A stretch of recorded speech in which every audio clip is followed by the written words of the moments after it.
ভাই আমি যাই গে, ভাত নিয়ে আই গে।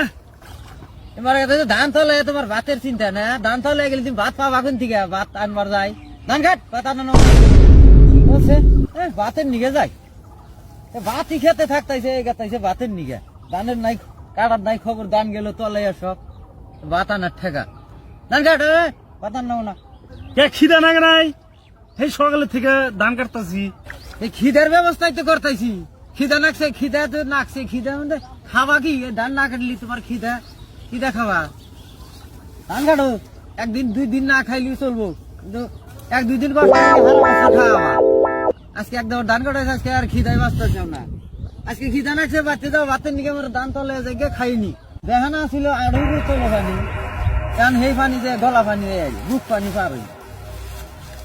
কি করবো এখন অসমানি কি করি, এখন পানি খুবানি কি করবো? যা যা যা ফটকের যা, ভাত কটা খাইয়া আমি ভাত নিয়ে আসি।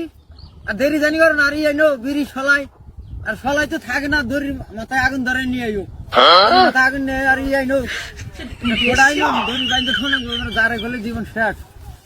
ও বাপ রে বাপ, আর মহিলাম যে ঠান্ডা পানি নিজে হলো জিরে খালি সার একদম করে কি করুন, নিজেরও গুলা না গো, জিরে একদম।